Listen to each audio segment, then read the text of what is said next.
around our vision for children. And the scripture says that do not hinder children come to me, because such is the kingdom of heaven. And we want to be a church that does not hinder the children to come. And part of that today, transport is a big thing. And I shared last week with you guys the vision that I have of a bus that has got our bus stops, and we pick up people, we pick up children to bring them to the children's church. Obviously, we're working on our children's church and we want to improve it. So we still need to put ceiling in. We have to do floor there. We need to paint. So all of that is where we are going. And I will be giving you a little bit of a breakdown in the next couple of weeks, maybe in 3 weeks' time, of what we...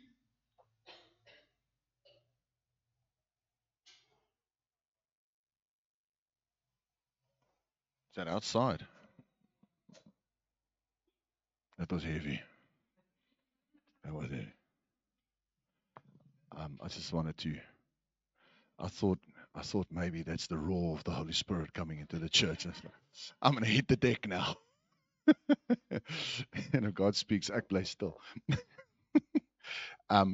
So, yeah, we obviously want to go towards that.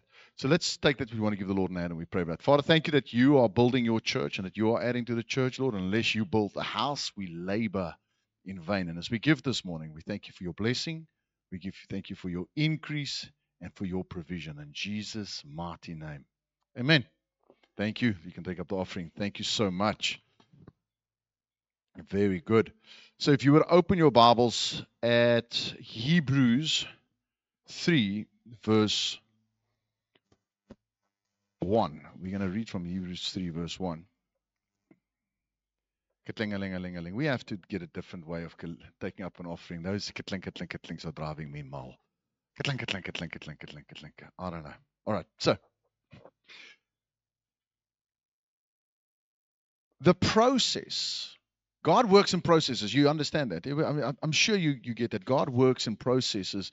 If we look at nature, you've got the water, the sand, the air, everything is in process. Trees, everything. You're human. There's a system. There's a process. When it comes to church, and before I connect that to church, it says in Romans that if you look at nature, it declares the glory of God. If you look at nature, it declares the glory of God. So there's no excuse. So when we look at nature, we actually see a lot of how God works and how he does things. You just look at nature. We're not going to worship nature, please. You know how I feel about that. But we can learn from nature. And so while I was preparing, it just came up in my heart that you need a church. Everybody, I mean, if people just find a church that's their home. It doesn't have to be this one. Just find a church that is a home. Hello? What's happening?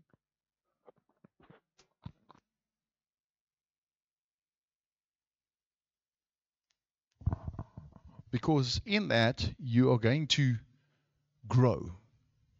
There's a system that happens. God's busy. Just turn me down a little bit. I'm very loud. Take the bass off my voice, please, son. So let me just get my train of thought. The sound is throwing me off.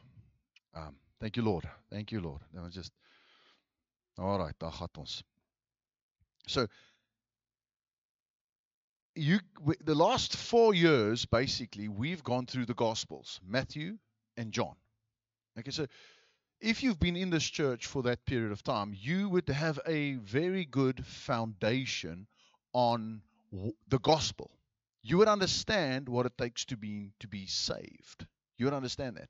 So just for interest's sake, this is how I'm going to do it this morning. Go to Romans. Just keep your finger where you are. Keep your finger where you are. Go to Romans 10. It's not on the board.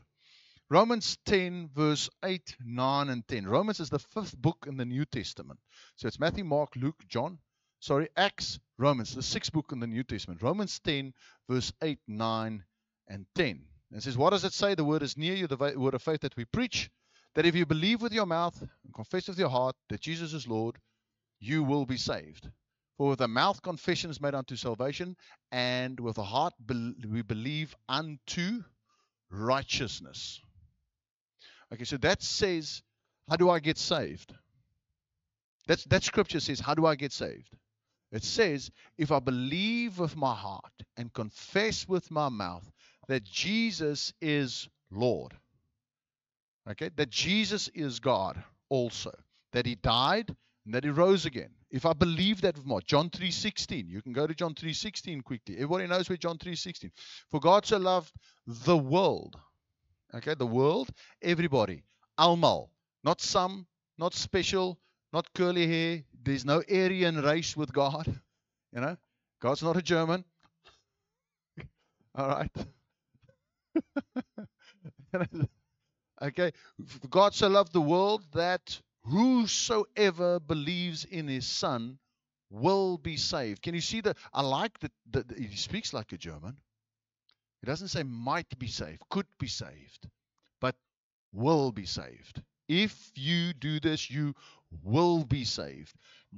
John 1:12, 13 and 14 says that you are not born of flesh, not born because of the will of man or bloods. You're not born. You are born again by God if you receive Jesus, if you receive him into your heart. I'm just laying a foundation this morning quickly. So this is the foundation of salvation.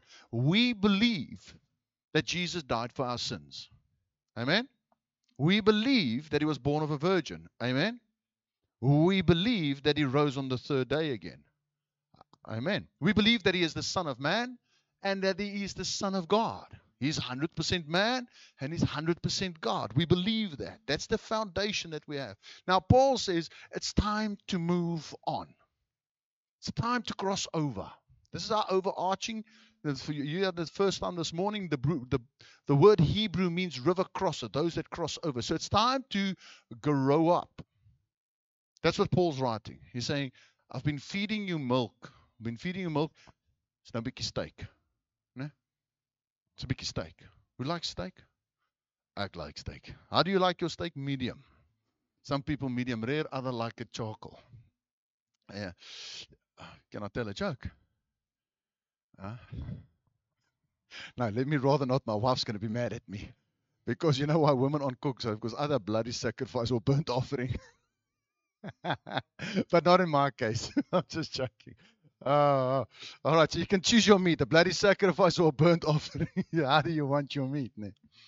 So in the first two chapters, Paul is, or we think it's Paul. I keep on saying that, but the author of Hebrews, I want to be very correct here. The author of Hebrews is taking us through a journey to get to verse 1. Okay, so every time, I'm going to say this morning, holy brothers, I want you to say, that's me. Can we try that? Holy brothers, that's me. Holy brothers, that's me. Don't miss it. Holy brothers, that's me. All right, verse 3. Chapter 3, verse 1. Therefore, holy brothers, partakers of the heavenly calling, consider the apostle and high priest of our confession, Jesus Christ. You see, when we get saved, we don't just become saved. We become holy brothers. That's me. We become holy brothers. That's me. You've got to stick with me. This is not a difficult thing. Okay, just plug in. It's happening automatically. Okay, holy brothers. That's me. That's it. I want you to get this. It's important that you get this. We become holy brothers. That's me. Yeah. If you go to Hebrews 1, verse 9, it says, thou hast loved righteousness and hated iniquity. So he's talking about Jesus. Therefore God, can you see what it says? Therefore God is calling Jesus God. Can you see that? Even thy God has anointed thee with the oil of gladness above thy fellows. Now that word fellows are partners. The word partners. There's more to this translation of fellows. Are you guys following this? Because I see a couple of faces looking very bored. It's getting to my skin now. Because sometimes I become bullish when I get excited about the Word of God. I really become bullish. And I understand that the Holy Spirit is doing something soft this morning. Even while we were worshiping, there was a softness. So I'm trying to be soft, yeah. Nah. Okay, holy brothers. That's me. Okay. When we get saved, we become partners of Jesus. Are you following? So we don't just get saved. We don't just become brothers. We become holy brothers. And we become partners. Let's just go to the previous verse 1:2. Hebrews 1 verse 2. And he spoke unto us by the Son whom he has appointed heir of all things. So we become partners with the appointed heir, which is Jesus. Are you getting it? It's time to grow up. Okay? We're not just saved, we change. We change. We become holy brothers. Okay? We become partners, co-heirs with the appointed heir of all things. So that's who we become. Something changes in our nature. First Peter. Something changes. You see, but you are a chosen generation. Okay? So you need to say, I'm chosen. I am chosen. I'm not here by accident, God. I didn't walk down the street and just I got hit by a truck for some other reason. I'm chosen by God. Okay? A royal priesthood. Okay, there's royalty in you. There's royalty in you. Okay? A holy nation, a peculiar people. So you're not just human. So why am I saying this? Some of our conduct, some of our behavior is not befitting of royalty. Hello? See, when we get this, when we cross over, okay, I am changed. I become holy brother. That's me. I become a partaker, a partner with Jesus. I become a holy nation, a peculiar people. There's royalty in me. There's certain things the royal family never does. Have you seen them? You're not even allowed to touch them because it's beneath them. It's unbefitting of royalty to act that way. So our behavior, when we understand, see, if we just understand the gospel as being saved, it's a very cheap gospel. The church in broad, especially if you're a pastor, you learn that people have made the gospel cheap. They made it cheap by saying it's just a prayer. Now it's cheap. Okay? It can be because we all got saved with just a prayer. Remember that? So it can be just a prayer, but it is the work of the Holy Spirit. Okay? But it's also very cheap to make the gospel only as a ticket to heaven. That's cheap. It's now I've got my place in heaven, kumbaya. It's making the gospel cheap. Do you follow that? There's more. He brings us up into royalty. There's a certain dignity of God that gets imparted. Doesn't that make you feel good? For me, when I read this, I'm like, you know where I come from? Maybe you can associate when I put the question, do you know where you come from? Yeah? Some of us come from less than reputable places. Less than reputable families. Some of us, you get less than, then you get Randfontein. Nee? I come from Randfontein, next to the railway, next to the bridge. This rough. Yeah, Randfontein is so rough, nee. When you go out that night, okay, and they search you for weapons, Rustin, they don't find you with something, they issue you with one. You know? Brother Hanford is so rough when the Rottweiler goes to the gate, nee. And Rottweiler walks to the gate, he's like, he looks out, he calls the poodle for backup. You know, it's a rougher place now. Chuck Norris has never been to Randfontein. He's too scared. Okay. We come from very dodgy places. So when I hear, listen, but you're not just saved. I've imparted royalty to you. I become a holy brother. That's me. It changes who I am. It changes how I view myself in the mirror. Now, it might conflict with something inside of me. It might say, oh, that's uncomfortable. You see, a lie detector. Who's ever gone for a polygraph test, a lie detector? Who's gone for one before? Okay, I failed mine. It's one test that I couldn't pass. Is that you cannot lie to yourself. So that system is connected, and your subconscious gives a pulse when what you say doesn't resonate with the truth in the inside of you, and there's a conflict in your nervous system, and it gives a pulse. That's it.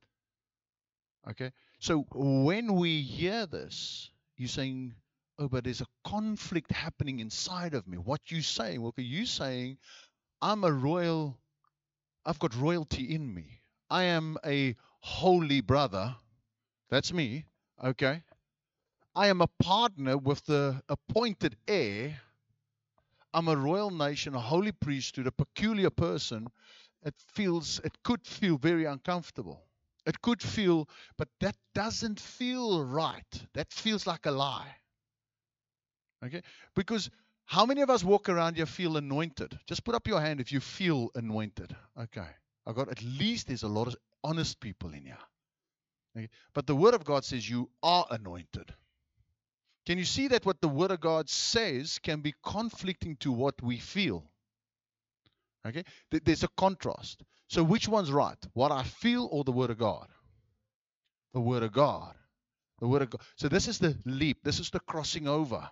I need to cross over from what I think to what the Word of God says. And the Word of God says, I am a holy brother.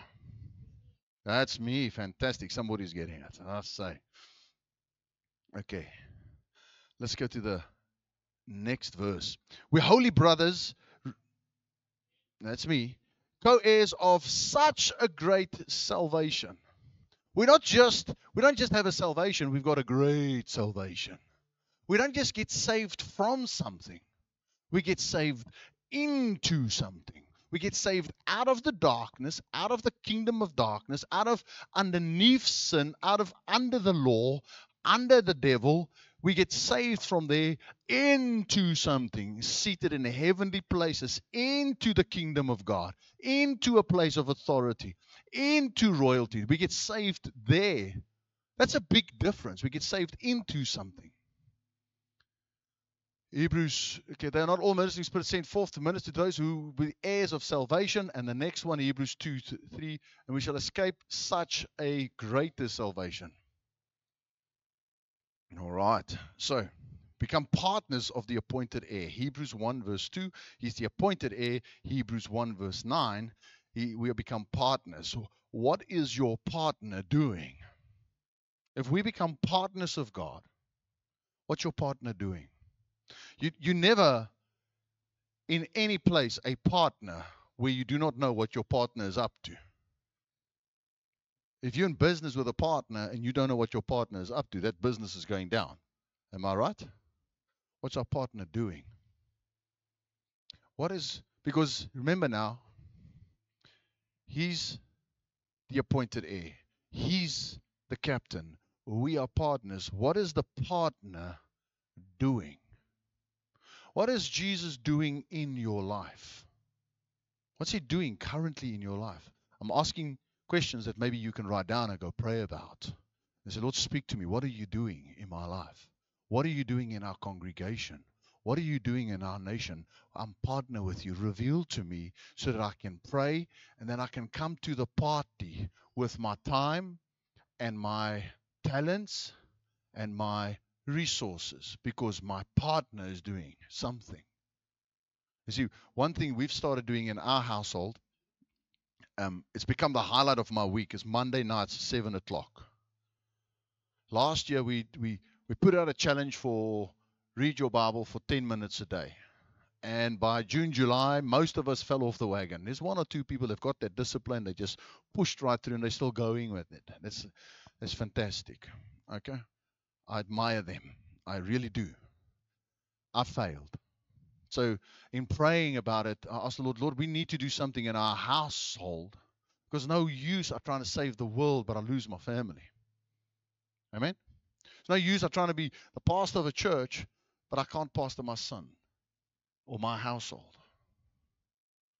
So I spoke to my wife. I first wanted to go tell her, listen, from now on, this is how it's going to be. And then I used that approach because I become bullish. And then I realize halfway through the conversation, oh, that's not going to work. Who's had that? All the money, you can put up your hand if you've been in that place. They've never had that. And but we got to a place where we say, Monday night, 7 o'clock. This is what we do. I want to challenge you to just maybe try that. Monday night, or any night that fits your calendar, but Monday night, 7 o'clock, it's open in our family. We put some music on. We listen to 3 songs. We worship together, 3 songs. We open the Bible. We read a small little piece, and we talk about what does it mean to you? What does it mean to you? And then where I need to be pastor, I correct them. I show them what the word says. I just guide them. It's the highlight of my week. And then we pray. And then the other day, little Erich starts praying. The guy prayed me into tears. I can't hear a word he's saying. He's Down syndrome, for you those that don't know. Yeah, I can't hear what he's saying. He's just going. But the presence of God fills the house. It's no longer just a mental exercise. Daar's die gees van die Here. The Spirit of God comes in. I'm sitting there. I'm crying. Everybody's gone home. I'm still sitting in my lounge. I'm amongst my worship. Because I'm not done now. Now I'm broken. It's become the highlight of my week. It's come with your time, your energy, and your resources to what your partner is doing. Your partner is in this church focusing on the children. That's what God's doing in this congregation. He's led us. We've prayed about it. We've spoken about it. We've planned it. We've tried everything, and then it started happening, and we said we're pushing, and the Lord is doing something for children in this church. He's our partner. We need to take his lead. We become the followers of the captain. Hebrews 2:10 says he is the captain of our salvation. You follow the captain. It's a big thing when you start going against the captain. It's a problem when you go against the captain because you're causing division. So we need to follow the captain, what the captain is doing in your life. Okay. We become brothers, holy brothers of the firstborn of God. All right? The church in resurrection, we become, are you following what I'm trying to convey to you this morning? When we get saved, we don't just get saved, we become so much more. We become a peculiar people. We become holy brothers. Okay? We become the followers and the partners of Jesus. And together we become the church. That's who we become. So it's more than just my name is written in the book of life. I'm going to make it to heaven. We get sanctified, Hebrews 2:11. We get made holy, and God imparts his holiness into you. You get made holy, and God imparts his holiness into you. You're not just a human, you're more than a human. You are supernatural, you are air, you are sanctified, you are holy. You become partakers, Hebrews 12, verse 10, partakers of His divine holiness. Your life, your being, your spirit gets saturated by the holy nature of God. The holy nature of God. So, can you see suddenly, as a holy brother, okay, that's got some royalty in you, and you are sanctified, and you're the follower of the captain, you're the resurrected church, you are partakers of His holiness, that there are certain things that are just beneath us. They're just beneath us. Certain behaviors that do not go with us as believers. We are called higher. We're called into heavenlies. And this is what the second part of that verse, if you go to Hebrews 3, verse 1, for us. Thank you, Raymond. Wherefore, holy brethren, partakers of the heavenly calling. Heavenly calling. So we have to have this nailed, that we are holy brothers. That's me. So when you go out today, when you walk tomorrow, when you get faced with temptation, you need to say to yourself, I'm a holy brother. That's what I need to say. I need to get it. When I look in the mirror and that voice of accusation wants to come and tell you that you're not good enough, you're not smart enough, you're not thin enough, you don't have what it takes, you need to say, I'm a holy brother. That's it, that's it, that's it. We need to get it. Okay. Now, being holy brothers, we become partakers of the heavenly calling. In the Old Testament, the whole temple, the whole of Judaism was an earthly calling. You had to bring a goat. You had to come and slaughter the goat. It's blood, it's gore, it's ugly, it's lelik, the smell of blood's everywhere, the burning of that is everywhere, it's dirty everywhere, there are flies everywhere. It is an earthly calling. We are called to a heavenly calling. I'm going to run through a couple of scriptures here quickly. You're going to enjoy this. All right. Because our Jesus is not an earthly Jesus, He's a heavenly Jesus. All right? Let's go to the scripture. Hebrews 1 verse 3. The last sentence. Sat down on the right hand of the majesty on high. Where's Jesus? He's in heaven. He's on high. Heavenly calling. He's not a plain, simple on the earth anymore. All right. The next one is Hebrews 9:24. For Christ has not entered into the holy places made with hands, which are the figures of the true. What's he saying? The earthly temple is an earthly calling. It was made with hands. It's for normal earthly people. However, he didn't go there. Where did he go? But into heaven itself.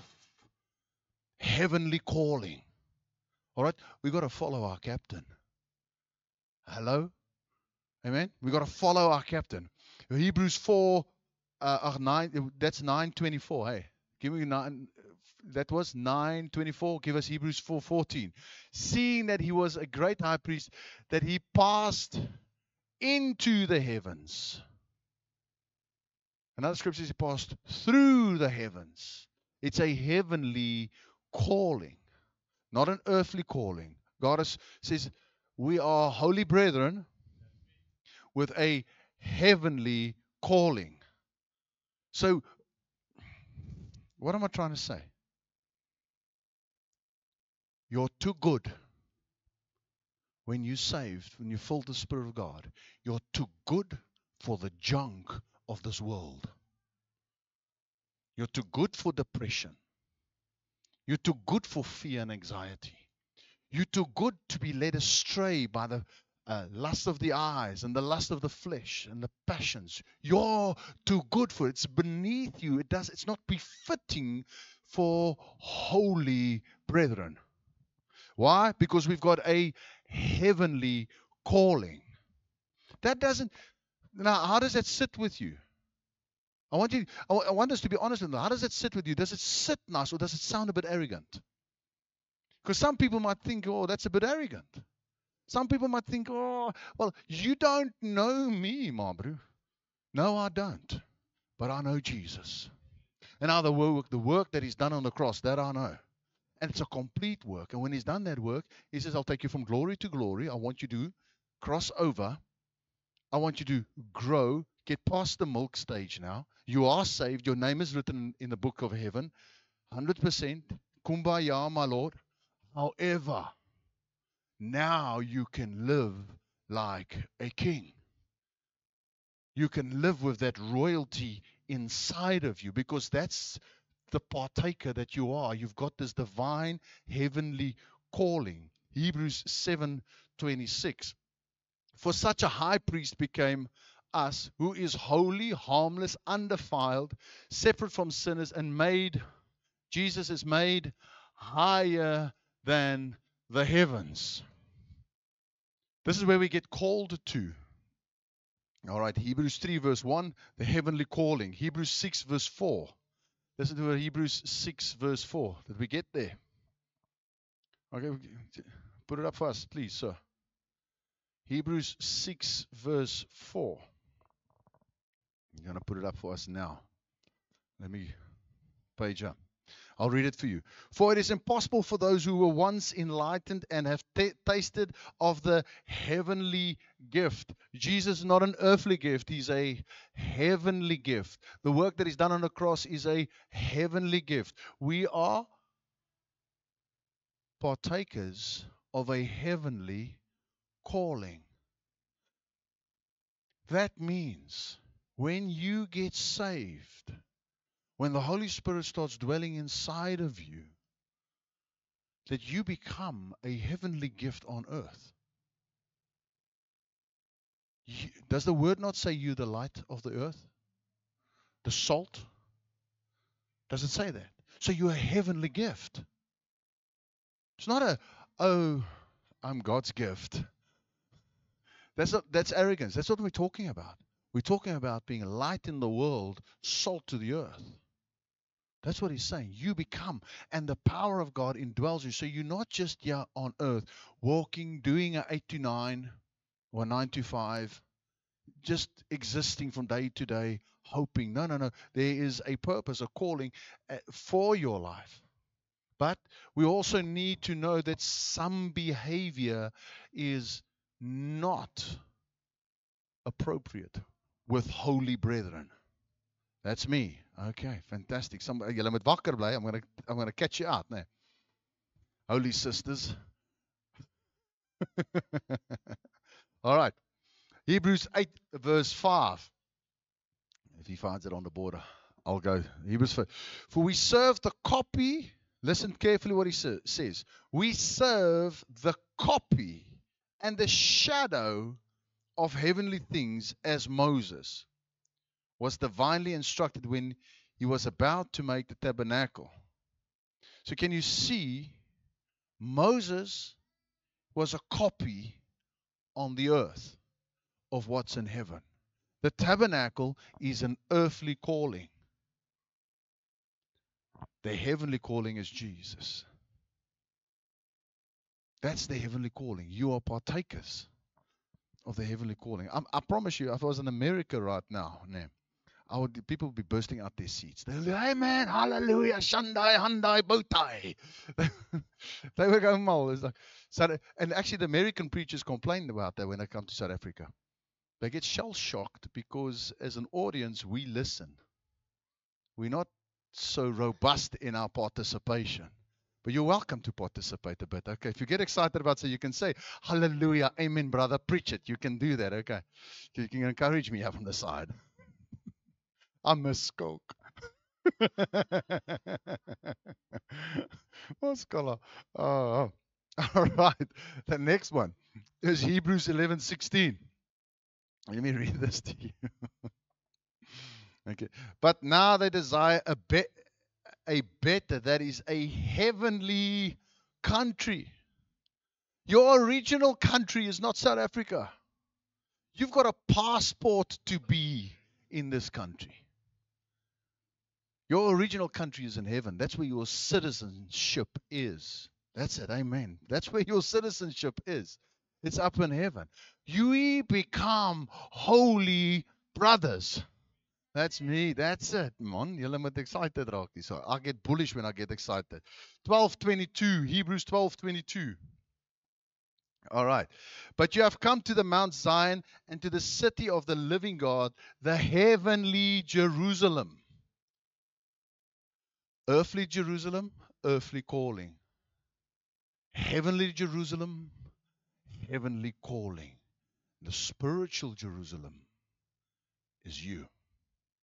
Because Jerusalem is three words, two words put together, means the city of the King of Peace.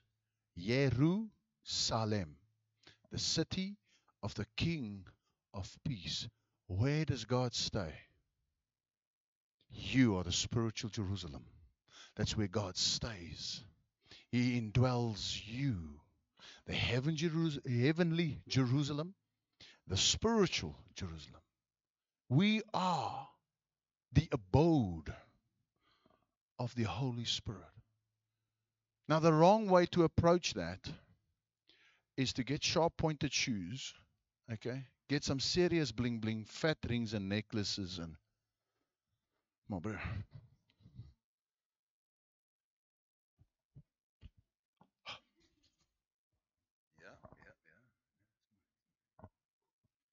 Mirrors for my nails, I can spot myself. That's the wrong way to do it.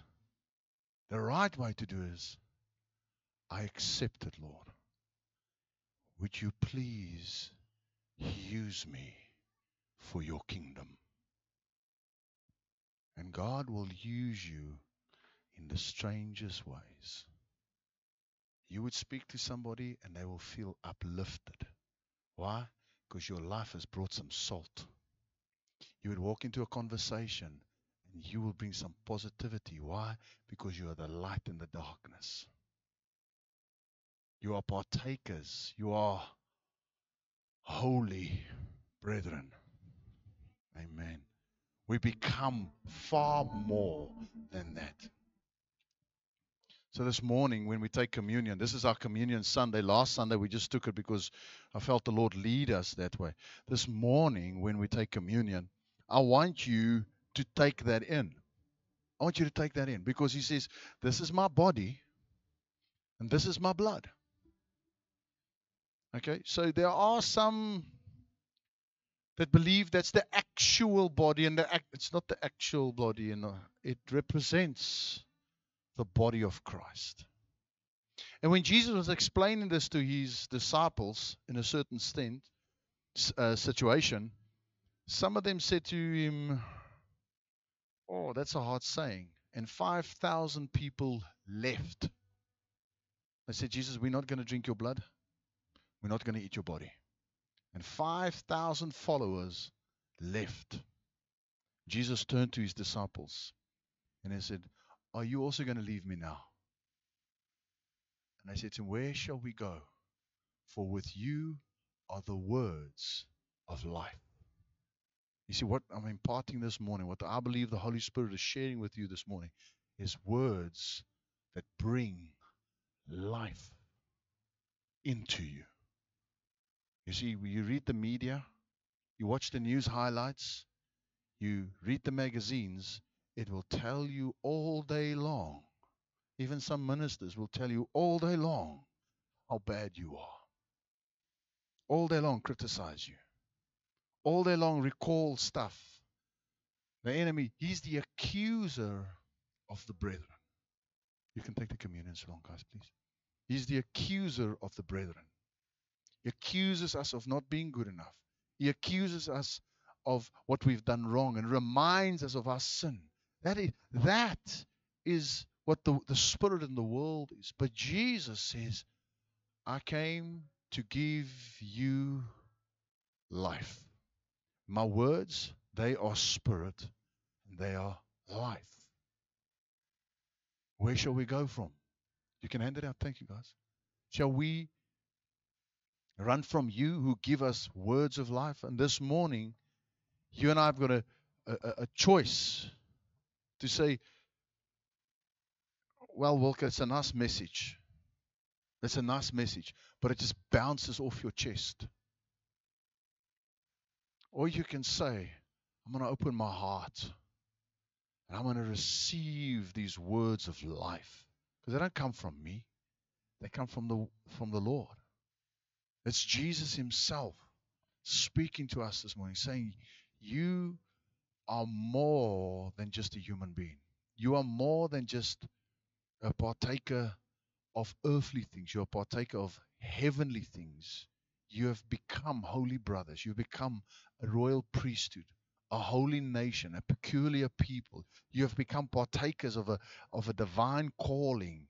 You have become followers of the captain of such a great salvation. We've got such a great salvation. You have become the gate of heaven, the church. You and I have become heirs with Christ. And we're following after a Jesus that's resurrected, that is in heavenly places. And he said, I send you my Holy Spirit so that you be not alone. So loneliness is not part of the heavenly calling. Loneliness is part of an earthly calling. Anxiety, depression, fear, that's all earthly things. That we're not part of that. We are called up to our heavenly calling, and we are partakers of that heavenly calling. Okay, thank you, sir. So the choice lies with us this morning. And the Lord is, even though I'm a little bit bullish, the Lord is gentle this morning. And while we were worshiping, I don't know if some of you noticed or experienced the gentleness of the Holy Spirit just being here. Because God understands for us to move from one way of thinking, crossing over to another is scary. We're cautious. Am I doing the right thing? We want to be, especially when it comes to the things of the Lord, we want to be sure that we are acting biblical. And that's why I gave you so many scriptures this morning to show that this is biblical, this is godly, is to move away from woe is me, a sinful sinner. You were saved by grace, and then that moment, God transform you, and you become holy brethren, brothers to the firstborn. And so when we partake of this, when we say we're gonna eat this bread that symbolizes his body, the church together is his body. When we eat his body that was broken for us, he became cursed. He became sin for us so that we might be blessed, so that we might be righteous, so that we might be accepted, so that we might be holy brothers, so that he can impart his Holy Spirit into us, that we might become his partners on the earth. As you take this morning, and it's up to you, say, Lord, here I am. Come fill me with your Spirit. Come fill me with your identity. Come fill me with this.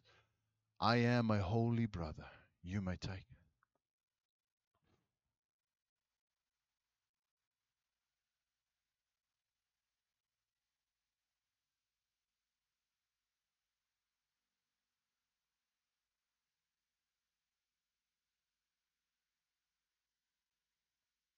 And so when we drink,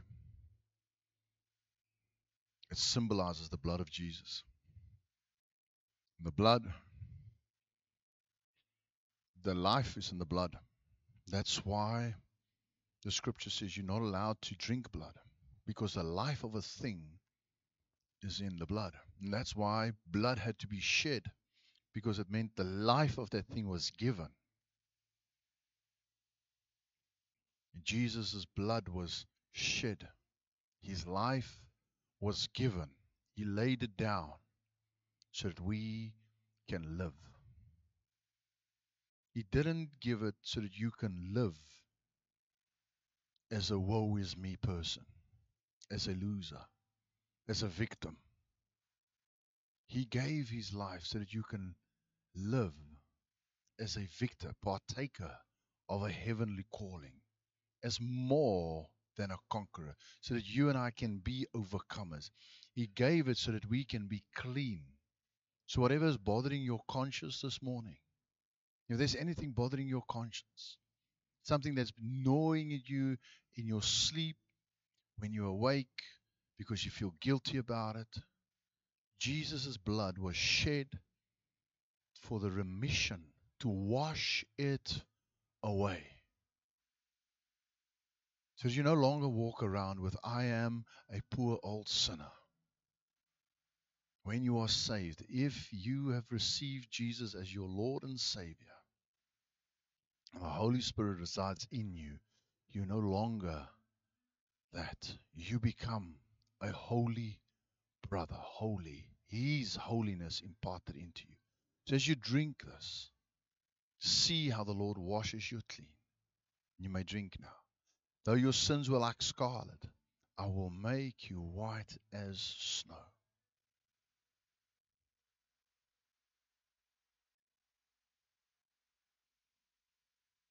Father, we thank you for your work this morning. We thank you for your word this morning.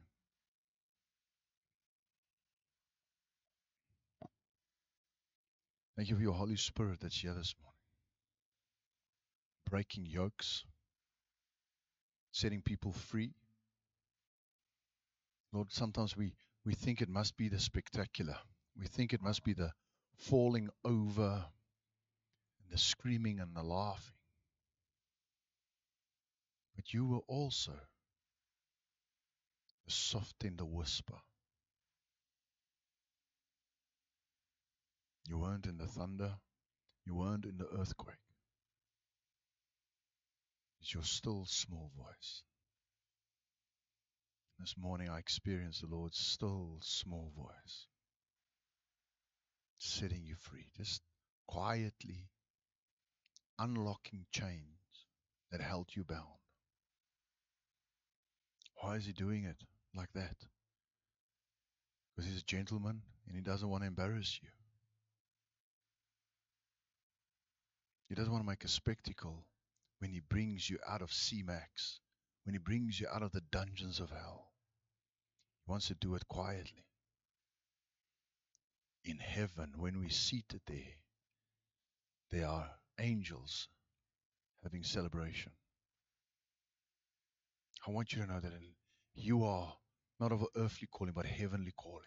And in heaven, when we partake, when we become saved, when we say, Lord Jesus, I come to you, when we surrender in faith and rely fully upon him, in heaven, there's a celebration.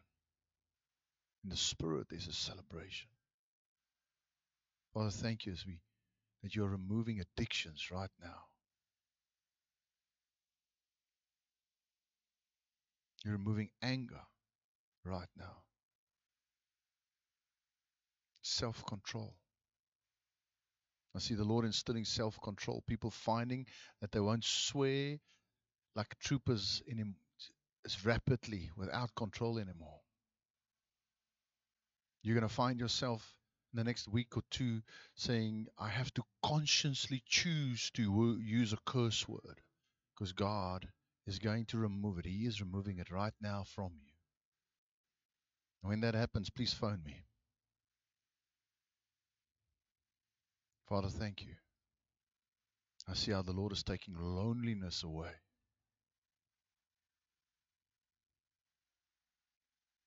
Inferiority, just the chains fall off right now in Jesus' name. The thoughts of I'm not good enough. I don't measure up.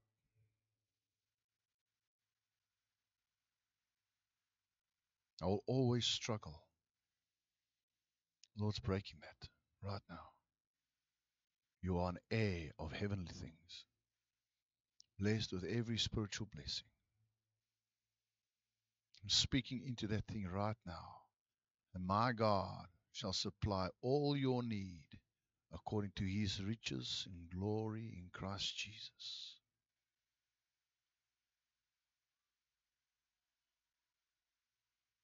Walking in constant lack, the Lord is breaking that off right now. You shall not want. Father, we thank you. Thank you for your presence right now.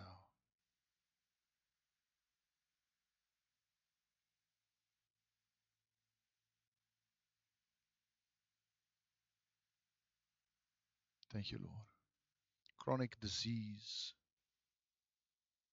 The Lord is setting people free of chronic disease right now.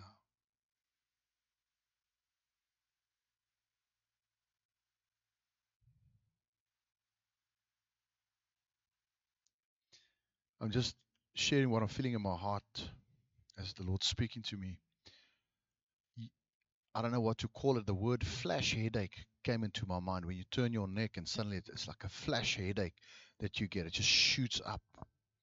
Lord's removing that right now. I don't know who.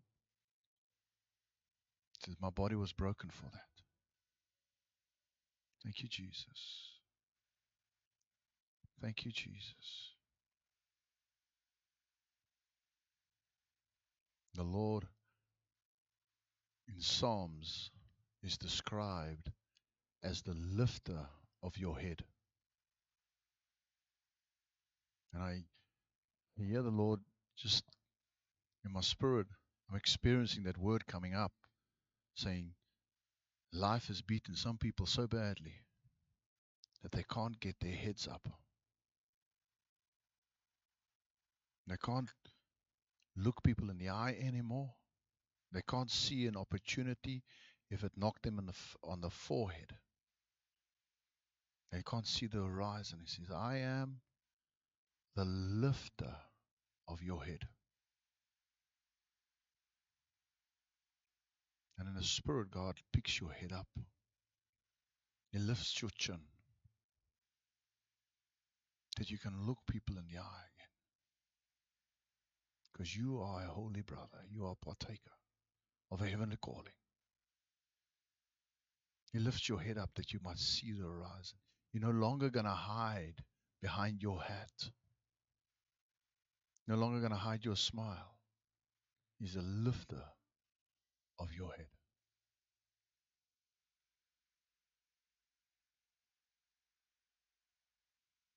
We thank you for your word this morning, Lord.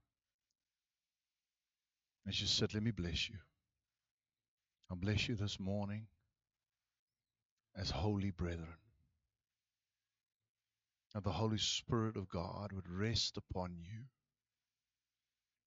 would indwell you, will remind you of his words. The Holy Spirit of God will comfort you because he is the comforter and bring you peace, bring you rest, bring you joy. I bless you this morning with the identity of a holy brother. In Jesus' mighty name. Amen. Amen. Let's go have some coffee. God bless you.